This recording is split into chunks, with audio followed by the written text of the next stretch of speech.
was no editing. There was no, so, I mean, there was nothing. You literally read it. How did she respond? I mean, what went on beyond that? Because I kept thinking to myself, what more could you have done? Right. It's so typical of the left or leftist trolls, or I guess she's like an online security expert at Harvard. Who the heck knows?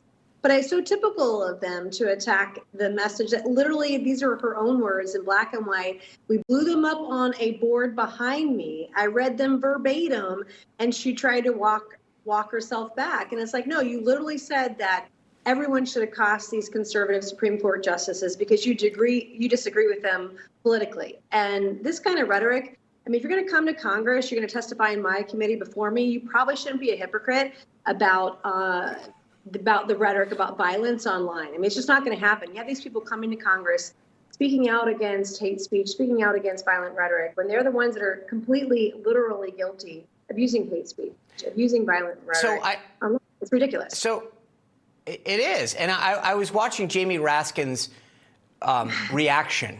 And so let me ask you, I don't want to put words in his mouth, but what was the reaction of the Democrats when you did this? Did they agree with you and say, you're right, it's wrong for everybody to do this? Or did they think that you were pulling a cheap stunt? Well, I mean, I think you can, I have great respect for Jamie Raskin and his background in constitutional law, but I think everything, if you look at his nonverbal and look at the way he reacted, we started to read that tweet when she said everyone should accost the Supreme Court justices. The hearing was over at that point.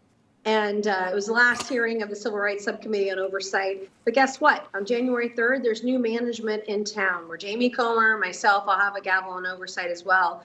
This is going to be the typical committee hearing. We're going to call people out. If you're a hypocrite, we're going to show you for what you are. And we're going to hold everyone to the same standard, left or right. There's going to be a standard, and it'll be applied equally. No hypocrites in the oversight committee here. Yeah, I can't wait to see this. Here's the question, though. But do the Democrats agree with you and say you're right? It shouldn't happen across the board. Or is this just a one-sided discussion? Because I feel like so many times, whether it's election denying or hate speech, the media and the left, it's a one-directional issue for them. It's only when Republicans do it as an issue. But when you have those private exchanges, do they say, OK, you're right, we should call it all out? Oh, of course. I mean, behind the scenes privately, Democrats, they understand, they agree. I mean, this is just for show, right? Hillary Clinton in 2016 denied the former president was actually the legitimate president of the United States.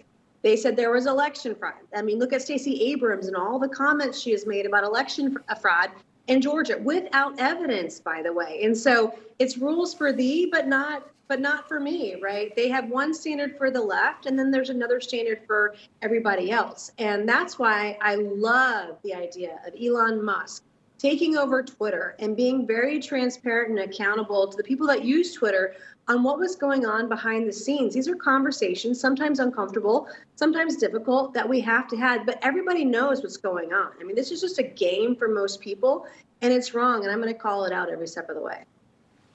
All right, speaking of calling it out, I want to ask you about this. The House Republicans have been shut out of these discussions about government spending because the Democrats still control Congress, at least for another few days. You have two Republican senators, Lindsey Graham and Tim Scott from South Carolina. There's a lot of people who are saying that they should push for a short-term continuing resolution that would push the spending into next year when House Republicans would be in charge and have a say. Are you calling them out and saying, guys, stand firm, don't push the omnibus? Absolutely. I'm not going to support an omnibus, a minibus, or a continuing resolution that doesn't take into account that we've got to either cut spending or have a plan to balance the budget. This is an issue that many of us Republicans, even in swing districts like myself, I represent a very purple district.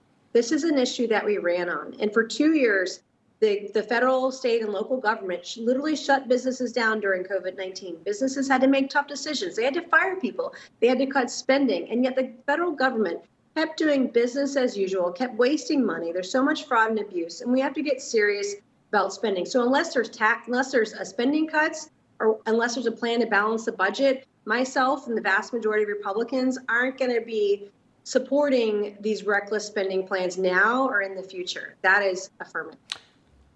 All right. Congresswoman Nancy Mace, looking forward to you taking that gavel and calling people out. I look forward to it as well. Thank you, Sean. You bet. All right, coming up, presidential polls remain focused on